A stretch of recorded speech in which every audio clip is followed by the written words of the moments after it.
하나님의 말씀의 제목은 나의 목자이신 여호와, 이런 주제로 말씀 받겠습니다. 우리가 이 땅에서 살아가면서 항상 여호와의 이름으로 나서야 된다고 하는 사실을 다시 한 번 더 정리해 주시기 바랍니다. 어떤 직업을 가졌던 어떤 직분을 가졌던 그 현장에 갈 때 마땅히 가져가야 될 준비물이 있습니다. 사전에 준비해서 가져가야 될 것이 반드시 있죠. 이것을 제대로 준비하지 않으면 모든 업무라든지 일이 잘 되어지지 않고 반드시 차질이 생깁니다.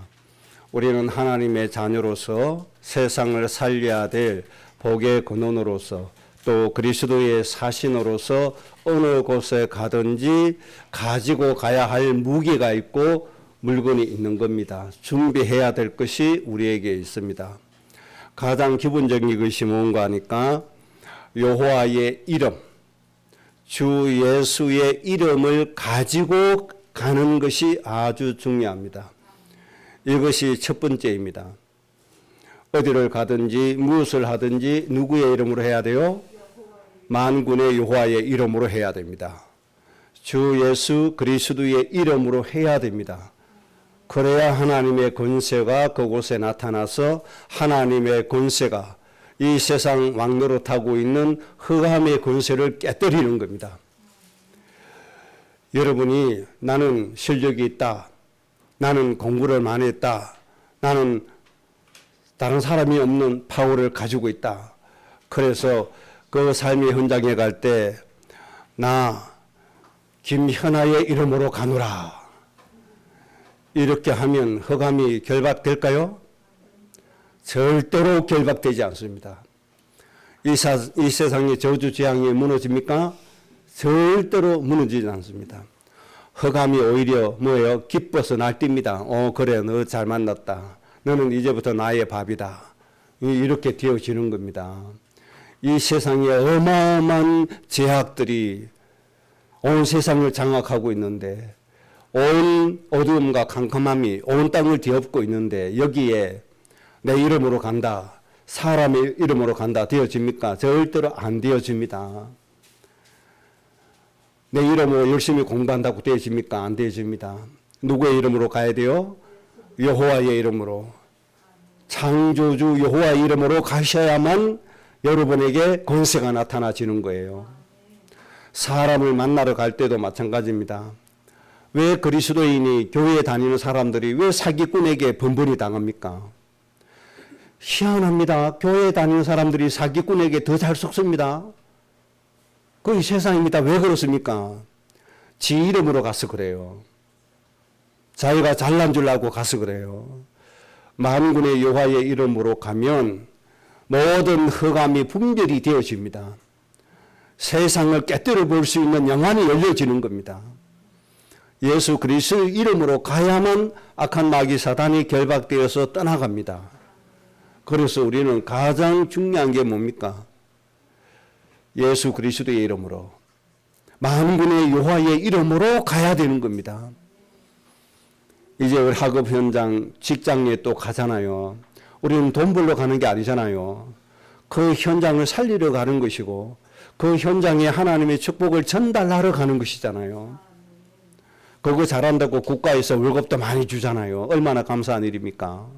이때 내 힘으로 가면 절대로 안 돼요. 누구의 이름으로 가셔야 돼요? 만군의 여호와의 이름으로 가시기 바랍니다. 예수 그리스도의 이름 붙들고 가시기 바랍니다. 우리 아는 사람들이 몸져 누워서 병원에 있다, 수술해서 병원에 있다, 우리 병문안 가잖아요. 누구 이름으로 갑니까? 단순히 고생했다 위로하러 가는 게 아니잖아요. 하나님의 축복이 그분에게 임하기 위해서 축복권을 가지고 가는 거잖아요. 그때 누구 이름으로 가야 돼요? 만군의 여호와의 이름으로, 죽었던 사람을 살리시는 여호와의 이름으로 가지는 겁니다.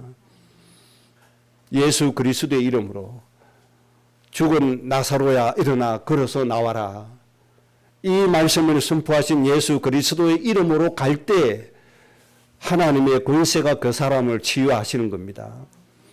그래서 가일 바구니가 가는 것이 아니고 누구의 이름이 갑니까? 여호와의 이름이 가는 겁니다. 예수 그리스도의 이름이 가는 겁니다. 그럼 우리는 예수 그리스도의 이름을 단단히 준비해야 됩니다.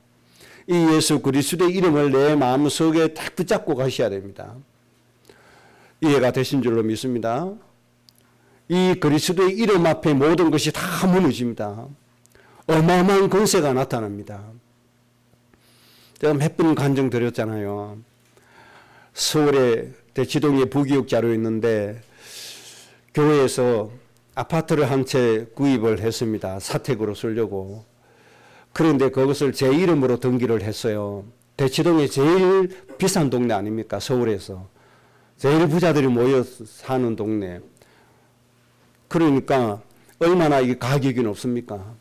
그래서 제가 6년을 제 이름으로 가지고 있다가 교회 이름으로 다시 등기를 했는데 제 이름으로 2,800만 원이 세금으로 나왔어요.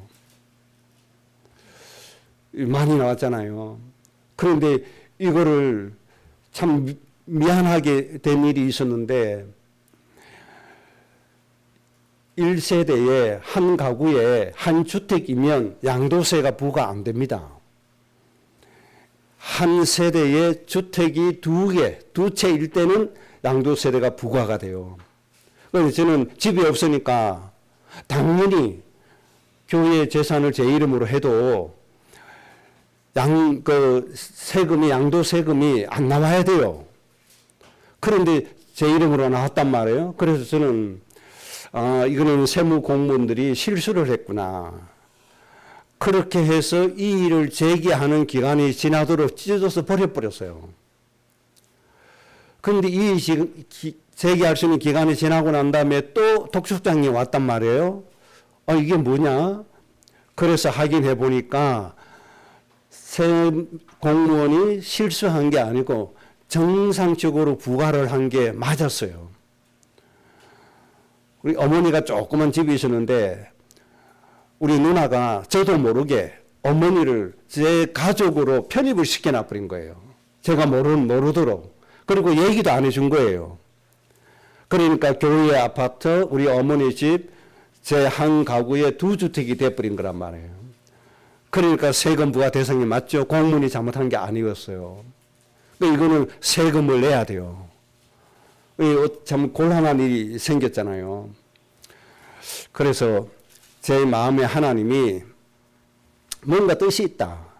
이런 생각을 주셔서 세무사에게 상담을 했는데 그 세무사 하는 말이 목사님 이거는 절대로 불가능합니다. 이거는 무조건 세금 내는 길 밖에는 다른 방법이 없습니다.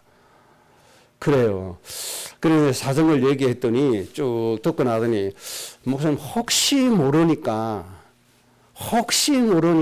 서장님을 한번 만나 보세요. 그래요. 그 혹시란 말 그리고 서장님 요 말 듣고 하나님이 그리스도의 이름을 전하라고 하는 것이다. 이거는 세금 면세되는 게 이게 문제가 아니고 이 서장님에게 그리스도의 이름을 전하라고 하는 것이구나. 이런 생각이 드는 거예요. 그래서 마포 세무서장님을 만나러 갔습니다. 그래서 서장님을 만나러 갔어요. 그런데 비서가 서장님 지역에 계시는 목사님이 서장님 만나 뵈러 오셨는데 좀 만나보시죠. 그래요. 그래서 서장님 나오시더라고요. 인자한 모습으로 오시더니 저를 보는 순간 인상이 싹 바뀌어요. 그때 제 몰골이 좀 신사답지 못했거든요. 아주 초라한 그런 몰골이었단 말이에요. 그래서 서장님 자신은 지역의 목사님이라고 하니까 큰 교회 목사님이 아주 좀 멋있는 목사님이 인사차 온 줄 알았나 봐요. 그런데 좀 이게 촌스럽게 생긴 목사가 있으니까 기분이 많이 언짢았어요. 그래도 손님이니까 앉으시라고. 앉았어요. 그래서 간단하게 얘기를 했어요. 이런 사정 때문에 조언을 들으려고 서장님 뵙고자 했다. 그랬더니 계속 인상 푹 쓰고 있어요. 그런데다가 제가 너무 당황스러워서 서장님 행복하십니까? 이래 물었단 말이에요. 그러니까 인상을 더 쓰는 거예요.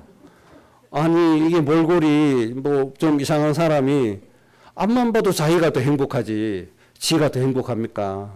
자기 입장에서는 그 의상이 더 찌그러져요. 그래서 제가 당황해가지고 인간이 왜 고통을 받는지, 인간에게 왜 어려움이 오는지, 인간이 왜 정신병이 오는지, 왜 육체의 질병 때문에 고통받는지 그 이유를 쭉 설명하고 성경 창세기 3장에 하나님을 떠나서 이런 문제가 왔는데 이런 인생의 문제 해결하시려고 하나님이 육신의 모습으로 오셨다. 그분이 바로 예수님이시다.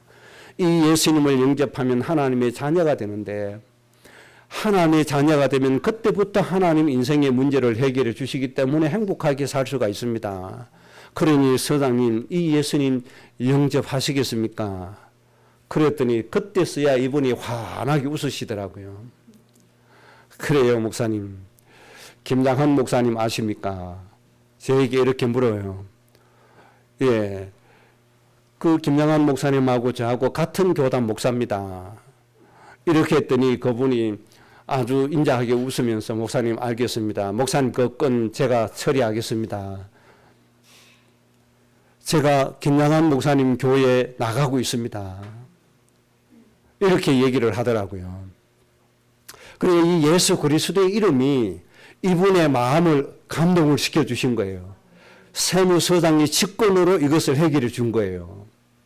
이게 바로 예수 그리스도의 뭡니까? 이름입니다. 그런데 제가 이 예수님 이름 붙들고 가지 않고 내 사정을 붙들고 갔다면 어떻게 됐겠어요? 내 사정이 이러니까 세발 서장님 좀 봐주세요. 이렇게 했다면 그게 되겠습니까? 안 해준단 말이에요. 그 마프 세무서에 감사가 나왔을 때 어떻게 됐는지 감사에 다 걸릴 거 아닙니까? 그런데 이분이 예수 그리스도의 이름을 들을 때에 아무런 문제 없이 할 수 있는 지혜도 생겼겠죠. 그런 방법이 다 떠올랐겠죠. 대책이 다 썼겠죠. 그래서 자기 근황 가지고 이렇게 정리를 해 주셨단 말이에요. 그러니까 이건 올바른 방법이 아니지만서도 그 예수 그리스도의 이름의 권세가 나타나니까 이런 문제도 해결되어진다는 뜻입니다. 이해가 되시겠죠. 그러니까 내 사정을 얘기하고 내 입장을 얘기하는 것이 아니고 우리는 어디를 가든지 누구의 이름? 예수 그리스도의 이름, 만군의 여호와의 이름을 가지고 가야 된다는 겁니다. 그래서 여러분 예수 그리스도의 이름, 여호와의 이름 많이 누리시기 바랍니다. 만군의 여호와의 이름은 천지를 창조하신 하나님을 누리는 길이요. 예수 그리스도는 인생의 모든 문제 해결하신 그 축복을 누리는 길입니다. 그래서 항상 어디를 가든지 여호와의 이름, 예수 그리스도의 이름을 들고 가시기를 주의 이름으로 축복합니다. 그래서 특히 우리가 세 부분에 있어서 여호와의 이름, 예수 그리스도의 이름을 가지고 나가야 됩니다. 첫째는 예수 그리스도의 이름과 여호와의 이름을 가지고 모든 사람을 축복하는 자세로 나가야 됩니다. 모든 사람을 축복하는 자세로 갈 때 누구의 이름으로? 여호와의 이름으로, 예수 그리스도의 이름으로 가야 됩니다. 민수기 6장 27절에 여호와의 이름으로 이스라엘을 축복해라. 그러면 내가 그들을 축복하겠다. 하나님이 이렇게 말씀을 주신 겁니다. 여러분이 직장 현장에 갈 때 어디를 갈 때든지 여호와의 이름을 가지고 사람을 뭐 해라? 축복하러 가라는 겁니다. 여러분 직장에 그냥 가는 게 아닙니다. 사람을 축복하기 위해서 가는 겁니다. 학교 현장에 그냥 가는 게 아닙니다. 사람을 축복하기 위해서 가는 겁니다. 누구의 이름으로? 만군의 여호와의 이름으로, 예수 그리스도의 이름으로. 그러면 누가 그들에게 복을 주신다고요? 하나님이 그들에게 복을 주신다. 이게 하나님의 원리고 원칙입니다. 여러분들 사람 만나러 갈 때도 꼭 이 권세를 가지고 가셔야 됩니다. 그냥 밥 한 끼 먹으러 가는 게 아닙니다. 그냥 커피 한 잔 마시러 가는 게 아닙니다. 여호와의 이름으로 그들을 축복하기 위해서 가는 겁니다. 꼭 이 자세를 견지하시기 바랍니다. 그 다음에 두 번째는 이 여호와의 이름, 예수 그리스도의 이름으로 무엇으로 가는가 하니까 여러분의 제자를 보존하고 지키기 위해서 가는 겁니다. 이 제자가 누굽니까? 여러분의 자녀가 될 수가 있습니다. 여러분과 함께 하나님의 나라를 이룰 사람입니다. 이 세상의 통치자, 권세자 머리 위에 설 사람입니다. 온 땅에 하나님 말씀이 이루어져서 말씀이 정복하고 다스려지도록 함께 역할을 하는 사람이 제자입니다. 이를 보존하고 지키기 위해서 여호와의 이름으로 가는 겁니다. 이때 하나님의 이름을 사용하는 권세를 누려야 되는 겁니다. 그래서 요한복음 17장 12절의 원리, 예수님이 쓰신 원리를 꼭 가지셔야 됩니다. 그 예수님이 하나님께 기도했습니다. 하나님, 제자들을 저희들을 보존하여 주옵소서. 내가 저들을 지키었나이다. 이렇게 기도하신 겁니다. 그러니까 함께 말씀으로 정복하고 다스려서 모든 민족을 살릴 내 제자, 동역자, 이들을 보존하고 지키기 위해서 누구의 이름으로요? 여호와의 이름으로, 예수 이름으로 가는 겁니다. 그럼 우리 자녀들이 이 축복을 누려야 되잖아요. 그런데 부모의 입장에서 자녀를 대하는 게 아닙니다. 여호와의 입장에서 예수 그리스도의 이름으로 자녀를 대하는 겁니다. 여기에 하나님의 권세가 나타나서 하나님의 나라가 이루어지는 겁니다. 여러분들 꼭 사람을 보존하고 지키는 여호와의 이름과 그리스도의 이름 가지고 가시기 바랍니다. 이때 예수 그리스도의 이름을 사용하는 겁니다. 그 다음에 세 번째, 여호와의 이름, 예수의 이름을 어떤 자세를 견지해야 되느냐. 요한복음 14장 14절에 너희가 내 이름으로 나에게 구하면 내가 시행하리라. 그렇게 말씀했습니다. 그래서 우리가 예수님 이름으로 기도하는 그 말에 누가 움직입니까? 하나님이 움직이시는 겁니다. 우리가 이 이름을 가지고 가는 겁니다. 내가 여호와의 이름으로 예수 그리스도의 이름으로 기도하면 내 기도하는 그 말에 누가 움직이신다고요? 하나님이 움직이시는 겁니다. 우리가 이 이름의 권세를 가지고 가는 겁니다. 첫째는 사람을 뭐해라? 축복하기 위해서 여호와의 이름으로 가는 겁니다. 두 번째는 동역자나 제자를 보존하고 지키기 위해서 여호와의 이름으로 가는 것입니다. 그 다음에 내 기도의 소원을 하나님이 내 말대로 움직이십니다. 그래서 이 기도할 때 하나님이 모든 역사를 이루어 주십니다. 그래서 우리는 기도를 잘해야 된다는 겁니다. 하나님이 내 기도의 말에 움직이시기 때문에 내 기도의 내용이 곤란하면 하나님 입장이 굉장히 곤란합니다. 하나님의 의에 맞지 않는 기도를 했다. 하나님이 진짜 안절부절하십니다. 이렇게도 할 수도 없고 저렇게도 할 수도 없고. 이 말을 움직이려고 하니 다른 사람에게 곤란해 가고 문제가 가고 이런단 말이에요. 그러니까 우리가 하나님의 말씀의 은혜를 받고 말씀을 깨닫고 말씀 붙들고 기도하는 겁니다. 그러면 하나님의 뜻에 합당하기 때문에 그런 겁니다. 어마어마한 역사가 여기에서 일어나는 겁니다. 꼭 기억하세요. 하나님은 내 기도의 말대로 움직이신다. 그렇기 때문에 내 기도가 하나님의 말씀에 합당해야 된다. 내 육신의 욕심에 의해서 기도한다. 하나님을 얼마나 곤란하게 하는지 몰라요. 들으면 좋아 되겠는데 들어주려니 저 곤란하단 말이에요. 그러면 하나님이 들어줄 수가 없잖아요. 그래서 여러분이 먼저 내 기도의 말에 하나님이 역사하신다는 걸 기억하시고 항상 하나님의 말씀에 합당하게 기도해야 된다는 것을 정리를 하셔야 됩니다. 그래서 하나님의 말씀을 많이 읽으셔야 되는 겁니다. 이해가 되시겠죠? 여러분들 이 세 부분의 여호와의 이름으로 나가시면 됩니다. 그럼 여러분은 아주 권세 있는 사람이 될 것이고 아주 성공하는 사람이 될 수 있을 것이고 세상의 통치자, 권세자 머리 위에 설 수 있는 사람이 되어지는 겁니다. 그래서 정복하고 다스려서 하나님 나라 이루게 되어집니다. 오늘 시편 23편은 하나님과 나와의 관계를 또 다른 면으로 설명해 주신 말씀입니다. 하나님은 우리 아버지고 우리는 자녀다. 이런 부분으로 주로 말씀하시죠. 그런데 오늘은 우리는 양이고 하나님은 목자다. 이런 관계로 또 말씀해 주신 겁니다. 그래서 우리는 양으로서 목자이신 하나님이 양에게 주시는 그 풍성한 꼴을 마음껏 먹을 수 있어야 됩니다. 목자가 마련해 준, 양에게 마련해 준 모든 것들을 내가 마음껏 누릴 수 있도록 그렇게 잘 하셔야 됩니다. 양으로서 하나님을 풍성하게 누리시는 응답을 오늘 잘 정리해서 가시기를 주의 이름으로 축복합니다. 첫째, 하나님이 양에게 주시는 축복이 뭔가 하니까 오늘 뭐라고 맨 처음에 고백하죠? 여호와는 나의 목자시니 내게 뭐가 없다? 부족함이 없다.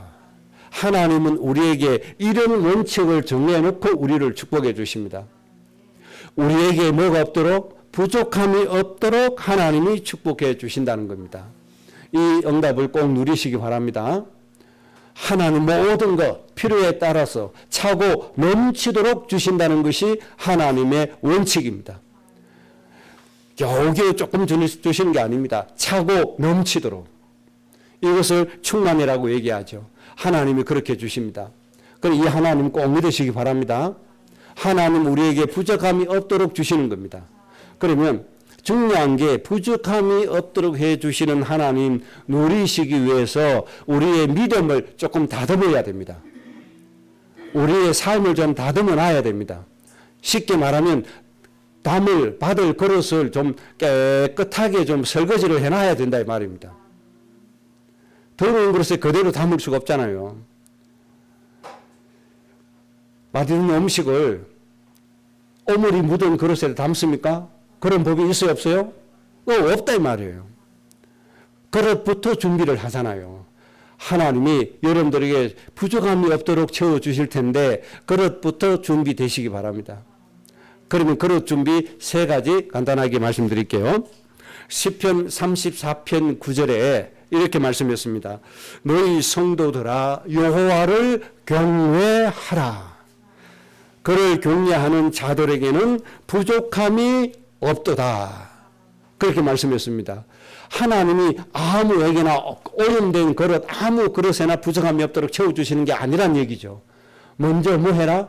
하나님을 경외해라. 하나님 존경해라. 하나님께 함부로 하지 마라. 하나님을 아주 높여드려야 된다는 말입니다. 그래서 하나님 앞에 함부로 하면 안 된다는 거죠. 우리가 어른을 존경하면 옷매무새부터 뭐예요? 바르게 하고 가잖아요. 기본 예절부터 지키고 가잖아요. 그래요, 안 그래요?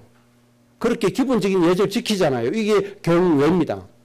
하나님 앞에 우리 함부로 하면 안 돼요. 하나님을 경외하면 하나님을 아주 존중합니다. 하나님 하신 말씀도 존중합니다. 그런데 요즘은 경외심이 없어요. 하나님은 사랑이다 그래가지고 예절도 무너지고 경외심도 무너지고 다 무너져요. 자기 마음대로 한단 말이에요. 이건 아닙니다. 이런 사람에게는 하나님이 부족함이 없도록 채워주실 수가 없습니다. 먼저 하나님을 경외하시기 바랍니다. 하나님을 존경해서 두려워하는 마음을 가지고 하나님 앞에 아주 공손한 사람이 되어져야 됩니다. 하나님의 복음 가졌다고 방자하게 행하는 사람이 너무나 많아요. 마음껏 자기 욕심을, 마음껏 자기 탐욕을 부리고 하나님의 말씀을 철저하게 무시하고 그런 사람이 너무나 많습니다.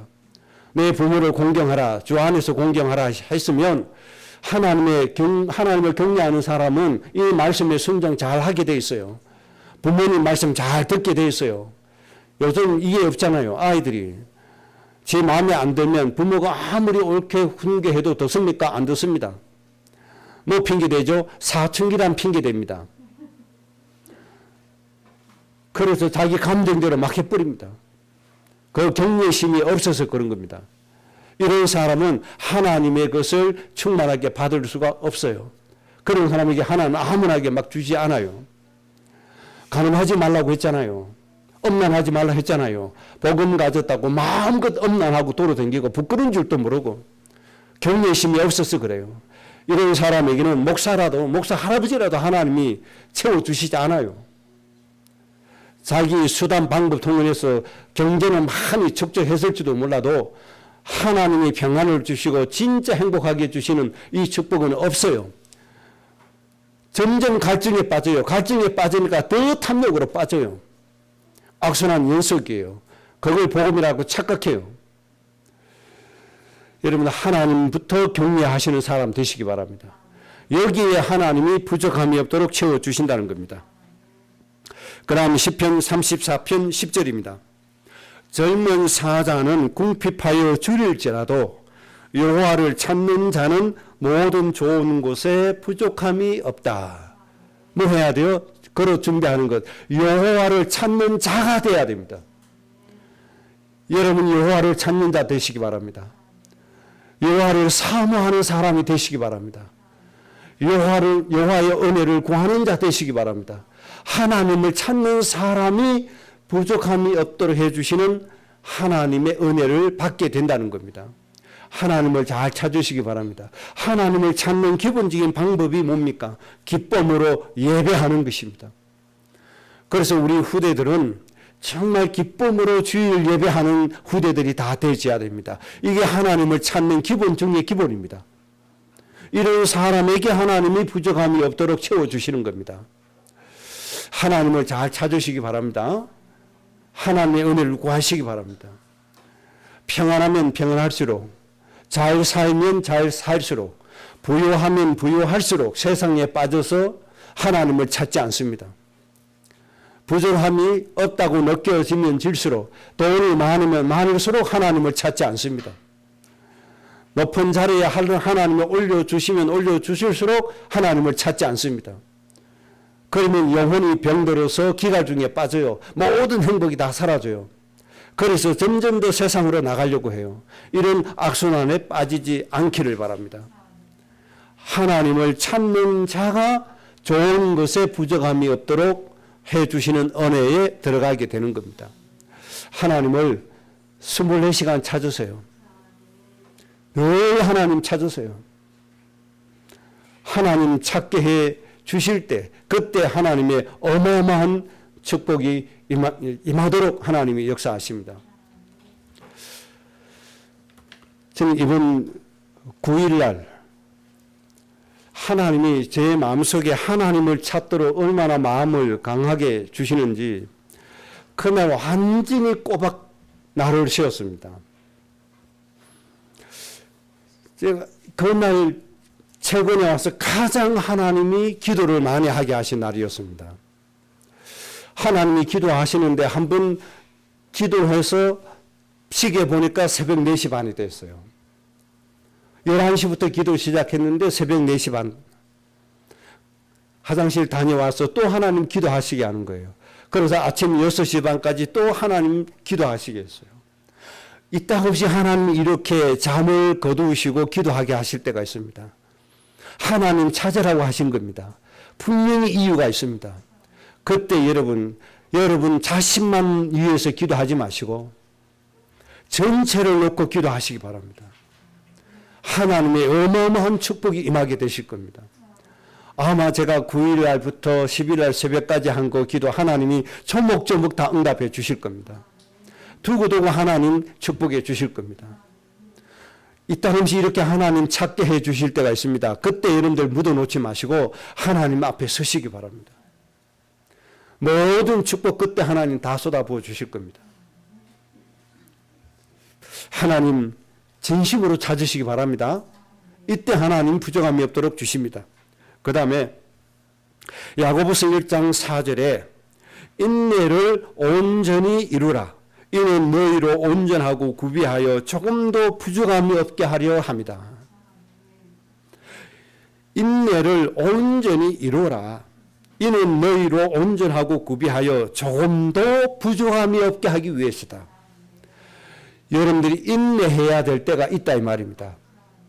인내로서 기다려야 될 때가 있다는 겁니다. 이때 조급해하지 말고 섣불리 나서지 말고 이스라엘의 사울 왕처럼 사무엘이 드디어 온다고 나라에 위급한 일이 생겼다고 지가 제사장의 선지자의 직분을 침범해가지고 하나님께 버림받는 일 저지르지 말고 뭐해라? 인내해라. 인내하면 부족함이 없도록 하나님이 다 채워주신다. 온전히 이루어주신다는 겁니다. 여러분 조급해하지 말고 말씀이 여러분에게 임했다면 하나님 응답하실 때까지 기다리시기 바랍니다.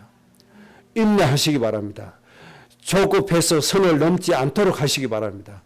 사울 왕의 실수를 범하지 않기를 바랍니다. 블레셋이 쳐들어왔어요. 그러니까 사람들이 자기에게서 다 떠나가 버렸어요. 너무너무 조급해요. 내 왕권도 지키고 싶고 나라도 지키고 싶어요. 그런데 인도해야 할 선지자 사무엘은 오지 않고 있어요. 그래서 하나님께 예배는 사무엘이 와서 예배해야 돼요. 그런데 지가 해버렸다 이 말이에요. 이것이 문제가 돼서 왕 자리를 뺏기게 되는 일이 벌어지게 된 겁니다. 인내하지 못하면 이렇게 되어지는 겁니다. 하나님이 여러분의 모든 것 알고 계십니다. 이 하나님 믿고 끝까지 인내하시기 바랍니다. 이때 하나님이 뭘 주신다고요? 부족함이 없게 해 주신다는 겁니다. 이 세 가지로 여러분이 복을 담아낼 그릇으로 준비 잘 하시기 바랍니다. 그 다음에 목자로서 양된 우리에게 하나님이 주시는 응답이 푸른 풀밭에 누이게 하신다. 이렇게 말씀해 주셨습니다. 푸른 풀밭, 양들에게 가축에게 푸른 풀밭이 얼마나 중요합니까? 이게 전부 다잖아요. 풍성한 먹이를 주시게 될 것이고 이 푸른 풀밭에 누이신다. 이건 참 평안을 누리게 해주신다는 겁니다. 이건 무슨 말입니까? 우리가 이 땅에 살아갈 때에 우리에게 필요한 의식주 하나님 풍성하게 해주신다는 겁니다. 여러분 아무런 걱정하지 마세요. 덜풀도 하나님이 먹이십니다. 참새도 하나님이 먹이십니다. 너희는 염려하지 마라. 오직 뭐만 해라? 하나님의 나라와 의만 구해라. 하나님이 그렇게 말씀해 주셨습니다. 하나님이 푸른 풀밭에 누이게 하신다는 이 응답 꼭 믿으시기 바랍니다. 그 다음 세 번째, 목자가 양에게 주시는 것, 쉴만한 물가로 인도하신다. 참 안식과 생수가 있는 곳에 인도해 주신다는 겁니다. 쉴만한 물가, 부족함이 없도록 모든 것 다 주시는데 이 쉴만한 물가에 한마디로 얘기하면 이런 것입니다. 우리가 좋은 것들을 많이 얻었을 때, 우리가 좋은 곳에 함께 즐거움을 누리고 있을 때 이런 얘기 하잖아요.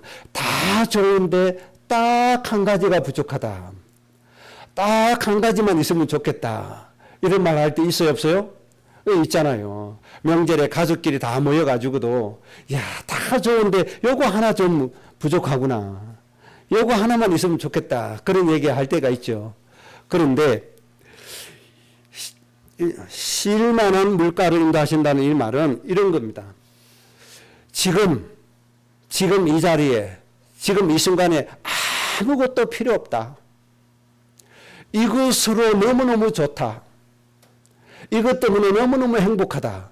바로 이 상태가 쉴만한 물가의 상태입니다. 하나님이 여러분의 인생을 이렇게 해 주실 겁니다. 다 좋은데 한 가지가 부족하다. 이 상태가 아닙니다.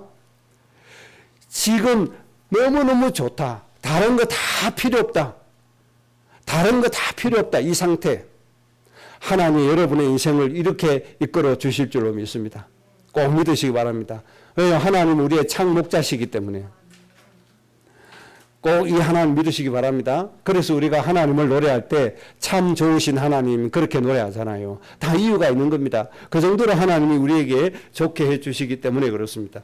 그 다음에 네 번째 목자가 우리에게 주시는 것이 뭔가 하니까 내 영혼을 소생시키신다. 이렇게 말씀했습니다. 하나님이 우리의 영혼을 소생시켜 주시는 겁니다. 다시 새롭게 해 주시는 겁니다. 물건을 쓰다가 다시 재생시켜 주시는 것은 재생입니다. 재생하고 소생하고는 차원이 다른 겁니다. 재생하고 소생은 차원이 달라요. 하나님 우리를 재생한다고 하지 않았습니다. 소생시켜 주신다. 그렇게 말씀해 주셨습니다. 이것이 왜 중요한가 하니까 하나님이 우리의 영혼을 소생시켜 주시기 때문에 우리는 절대로 치매에 걸리지 않습니다. 치매는 정신을 좀먹는 겁니다. 치매는 우리의 영혼을 좀먹는 겁니다. 우리의 정신을 좀먹어서 우리를 완전히 상하게 하는 것이고 사망에 이르게 하는 겁니다. 그래서 하나님이 우리의 영혼을 소생시켜 주시기 때문에 치매에서 영원히 해방시켰다는 사실입니다. 이 사실 꼭 믿으시기 바랍니다. 제 동기 목사가 있는데 그 사모가 나이가 저보다 어려요. 그런데 이 사모가 치매에 걸려가지고 몇 년 전에 천국에 갔다고 해요. 최근에 그 소식을 들었어요. 아주 친한 친구였거든요. 근데 제가 교단 옮기면서 관계가 끊어졌단 말이에요. 그런데 다시 교단 회복하면서 소식을 들었는데 치매에 걸려서 사망했다는 거예요. 그 젊은 사모, 저보다 젊은 사모가. 치매가 이렇게 무서운 겁니다. 이게. 그래서 하나님이 우리의 영혼을 소생시켜 주시는 거예요. 이 하나님 은혜 절대 놓치지 말고 누리시기 바랍니다. 그럼 이 은혜가 어디서 옵니까? 말씀에서 옵니다, 여러분. 그래서 이제 여러분들 말씀 읽으면서 히브리서 4장 12절 말씀이 나에게 역사되어 달라고 기도해야 돼요. 하나님의 말씀은 살았고 뭐가 있다? 운동력이 있다. 그리고 이 말씀이 어떻게 한다고요? 우리의 혼과 영을 찔러 쪼개기까지 한다. 우리의 관절, 골수를 뭐한다? 찔러 쪼갠다. 암도 의사의 손길이 못 닿는 곳에 암이 있을 수 있거든요. 위암 이것도 위벽 안에 있으면 발견해서 치료가 되는데 위벽 밖에서 암이 발생하면 이거는 발견도 안 되잖아요. 그래서 굉장히 어려움 당할 수가 있어요. 그런데 하나님의 말씀이 이런 의사 손길이 못 닿는 곳에도 하나님이 말씀이 찔러서 쪼개버린단 말이에요. 그래서 이 병을 치유하신단 말이에요. 그래서 이제는 말씀이 나에게 이렇게 역사되게 해달라고 기도하시면서 말씀을 묵상하셔야 돼요. 이해되시겠어요? 오늘부터 꼭 그렇게 하셔야 돼요. 오늘 집에 돌아가시면 시편 23편 또 노트에 쓰실 게 아닙니까? 그러면 이 말씀이 내 영과 혼을 찔러 쪼개어 주옵소서. 내 간절과 모든 골수를 찔러 쪼개어 주옵소서. 그래서 내 영혼을 소생시켜 주옵소서. 여러분 이렇게 기도하셔야 된단 말이에요. 그러면 이 기도의 말에 누가 움직여요? 하나님이 움직이신단 말이에요. 그래서 세상이 치료할 수 없는 병들이 하나님 은혜로 치유되어진다 이 말입니다. 꼭 그렇게 누리시기 바랍니다. 그래서 앞으로 여러분의 정신이 더욱더 또렷해지는 정신이 되어져야 되고 여러분의 판단이 날이 가면 갈수록 더 정확해져야 되고 또 여러분들의 마음의 생각이 날이 가면 갈수록 더욱더 깨끗한 마음이 되어져야 돼요. 마음이 혼탁되어지니까 어지러워지는 거예요. 굉장히 중요한 거예요. 그래서 하나님이 우리의 영혼을 뭐 하신다? 소생시키신다. 목자이신 하나님이 우리에게 이 축복을 주시는 겁니다. 이 축복 절대로 놓치지 말고 내 것으로 잘 누리시기를 주의 이름으로 축복합니다. 그 다음에 다섯 번째 목자로서 우리에게 주시는 축복이 의의 길로 인도하시는도다. 그렇습니다. 하나님을 우리의 의의 길로 인도하시는데 이 의의 길이 바로 정의로운 사람, 공의로운 사람이 되게 해 주겠다는 겁니다. 이게 굉장히 중요한 겁니다. 정의와 공의로운 사람이 되어야 정복하고 다스리는 사람이 될 수 있습니다. 그래야 하나님 나라 이룰 수가 있습니다. 이 정의와 공의는 마땅한 도리를 잘하는 사람을 말하는 겁니다. 구성원으로서 마땅한 도리를 잘하는 사람, 책임자로서 마땅한 도리를 잘하는 사람이 되어져야 됩니다. 예를 들면 이런 거죠. 저 아프리카에 있는 나라들이 자원이 얼마나 많습니까? 그런데 왜 그렇게 어렵고 고통받고 국민들이 제대로 먹지도 못하고 그렇게 죽어가야 됩니까? 그 지도자들이 정의와 공의가 없어서 그래요. 할 도리를 못하고 부패해서 자기 이익만 챙겨서 그래요. 이게 나라를 망하게 하는 거예요. 그리고 정치가 부패한 나라는 백성들이 반드시 고통스럽게 살아갑니다. 아주 백성들이 빈곤하게 살아갈 수밖에 없습니다. 그래서 하나님이 대해서 나는 정의와 공의를 굉장히 많이 말씀하고 있습니다. 여러분 성경 한번 읽어보세요. 하나님이 공의와 정의를 얼마나 말씀 많이 하시는지 몰라요. 우리는 복의 권원이라고 하는 공의와 정의를 가지고 있습니다. 복의 권원으로서 모든 민족을 살려야 될 사람이 가져야 될 마땅한 도리가 있습니까 없습니까? 마땅한 도리가 있습니다. 그게 첫 번째 도리가 여호와의 이름으로 나서는 겁니다. 사람을 축복하는 권세를 누리는 겁니다. 그게 우리의 정의와 공의로서 행해야 될 마땅한 도리임을 믿으시기 바랍니다. 우리나라의 정치도 이 정의와 공의가 다 무너져 갔어요. 도리를 제대로 못해요. 저 정치인들이 도리를 못해요. 지도자들이 도리를 못해요. 기능단체들이 도리를 못해요. 우리나라 축구협회 완전히 썩어 빠졌잖아요. 자기 이익만 챙기기 바쁘잖아요. 축구 발전을 위해서 일하는 게 아니고 자기 이익을 위해서 하잖아요. 전부 다 부패해서 공의, 정의 다 사라졌어요. 오로지 내 이익 챙기는 것밖에 없어요. 우리나라도 마찬가지, 정치인도 마찬가지입니다. 어떤 지난번에 대선에 출마했던 어떤 정치인은 도지사로 있으면서 시장으로 있으면서 자기 개인 과일 사먹는 것도 법인카드 가지고 사먹었잖아요. 그것도 1,000만 원이 넘는 데네. 부끄러워할 줄도 몰라요. 막 당연하다고 생각해요. 정의와 공의가 무너져서 그렇습니다. 내 과일, 내 간식은 내 돈 주고 사먹어야지. 왜 행정기관의 법인카드는 뭡니까? 그거 국민 세금 아닙니까? 그걸 가지고 개인 과일 사먹습니까? 그건 말이 안 되는 거죠. 이렇게 우리나라는 다 무너졌어요. 그런데 더 기가 막힌 건 그 사람들이 여론조사하면은 1등입니다. 항상. 참 이게 비극입니다. 이런 게. 저는 지금 정치 얘기하고자 하는 게 아닙니다. 이렇게 우리나라가 나라를 이끌어가야 될 사람들이 정의와 공의가 무너졌다 이 말이에요.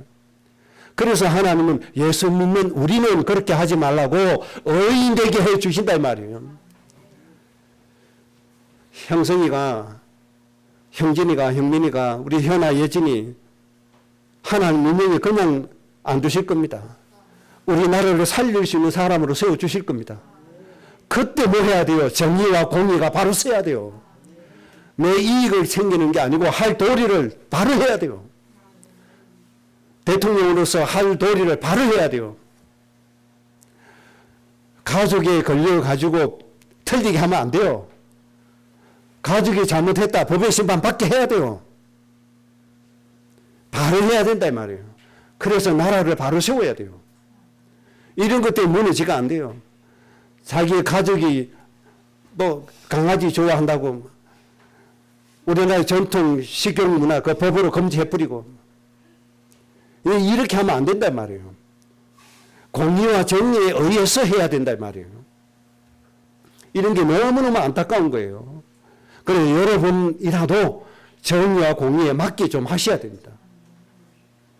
그래야 나라가 살고 모든 세계를 살릴 수가 있습니다. 그 하나님이 이렇게 복 주시겠다는 겁니다. 꼭 그렇게 하시기 바랍니다. 요즘 영화 하나 새로 개봉이 된 게 있죠. 우리 후대들은 꼭 보셔야 됩니다. 건국전쟁이라고 하는 다큐 영화가 지금 개봉되고 있습니다. 형진이, 현아, 예진이 꼭 봐야 돼요. 건국전쟁. 이승만 전 대통령 재조명하는 영화입니다. 이승만 전 대통령이 나라를 위해서 어떻게 힘쓰고 애쓰는가에 관한 얘기입니다. 그런데 진보들 인사는 아주 싫어합니다. 3.15 부정선거 그 프레임 만들어가지고 아주 악한 사람으로만 교육시키고 그렇게 합니다. 우리는 그렇게 교육받으면 안 됩니다. 물론 그분이 잘못한 것도 있습니다. 3.15 부정선거 잘못한 게 맞습니다. 그럼 우리는 옳고 그름을 정확하게 해야 됩니다. 바르게 한 거 정확하게 잡아야 됩니다. 틀리게 한 거 정확하게 평가해야 됩니다. 거기에 위해서 우리는 올바른 길을 찾아야 됩니다. 그런데 지금 우리나라는 진보단체에서는 이승만, 박정희 대통령 완전히 나쁜 사람으로만 프레임 만들어놨습니다. 거기에 우리 후대들이 분별 없이 넘어가면 안 됩니다. 그래서 객관성 있게 봐야 됩니다. 그래서 시간 내서 이제 부산으로 가면 아마 전국에 130개 넘는 극장에서 개봉하고 있으니까 꼭 보고 무언가를 내가 배울 점이 있으면 배워야 됩니다. 어떻게 혼란스러운 시기에 나라를 세웠는지 공부할 건 공부해야 됩니다. 그리고 잘못한 건지 뭔지 보고도 배워야 됩니다. 그래서 온전한 지도자가 될 수 있도록 교훈을 얻으셔야 됩니다. 이해가 되시겠죠? 우리는 니패 내패 갈라가지고 싸우는데 거기에 휩쓸려 가면 안 돼요. 나라를 바로 세울 수 있는 그런 영적인 눈을 가지고 살아야 돼요. 그래야 올바른 지도자가 될 수 있습니다. 우리 어른들도 볼 필요가 있습니다. 그래서 우리는 정확한 정의와 공의를 행할 수 있는 이런 사람이 꼭 되어져야 됩니다. 그 다음에 6번째 하나님이 주시는 축복이 하나님의 지팡이와 막대기가 나를 안위하신다. 이거는 보호를 의미합니다. 하나님이 우리를 앞서 천사도 보내주실 것입니다. 하나님이 직접 지팡이와 막대기를 가지고 보호해 주실 겁니다. 그러니까 우리가 염려하지 말고 담대하게 우리는 복의 군으로 세상에 복을 선포하면 됩니다. 그 다음에 7번째는 내 원수의 눈앞에서 내게 상을 차려주신다. 지금 원수들이 나를 넘어뜨리려고 다가왔는데 하나님은 나에게 어떻게 역사하시냐. 그들 원수 앞에서 기쁨의 상을 차려주신다 이 말입니다. 이 정도면 됐잖아요. 내가 어떻게 이기지 고민하고 걱정할 정도가 아니라 오히려 기쁨의 상을 차려주신다. 누가요? 하나님이. 이게 우리의 인생인 겁니다. 하나님이 이렇게 우리를 축복해 주실 겁니다. 그 다음에 8번째, 하나님의 기름을 내 머리에 부으셨으니 내 잔이 넘치나이다. 이 말씀은 하나님이 나에게 축복의 기도를 해 주셨단 말입니다. 안수 기도해 주셨다 이 말입니다. 쉽게 말하면. 그랬더니 하나님의 응답이 차고 넘쳤다. 잔은 하나님의 응답입니다. 이것이 차게 넘치게 되어졌다. 하나님이 우리의 목자로서 우리에게 기본적으로 주시는 축복이 이렇게 어마어마한 겁니다. 여러분 이것을 진짜 내 것으로 온전하게 찾아 누리시기를 주의 이름으로 축복합니다. 결론입니다. 이제 우리가 이 축복을 제대로 누리기 위해서 뭐 해야 되는 거 하니까 오늘 6절에 있는 말씀처럼 내가 여호와의 집에 영원히 살리로다. 우리는 여호와의 집에 살아야 됩니다. 예배 올 때만 하나님이고 집에 돌아가면 뭐 세상이고 그렇게 하면 안 돼요. 항상 여호와의 집에 영원히 거하는 이런 고백이 있어야 됩니다. 히브리서 12장 2절에 믿음의 주요 온전케 하시는 예수님을 바라보자. 이 두 가지 방법으로 목자가 주신 모든 은혜를 우리는 풍성하게 누릴 수 있는 양이 되어집니다. 23편에 주신 이 모든 축복을 절대로 놓치지 말고 이것을 누림으로 행복한 삶이 되시기를 주의 이름으로 축복합니다. 오늘 말씀이 우리의 삶에 성취되게 해달라고 합심으로 기도하겠습니다. 하나님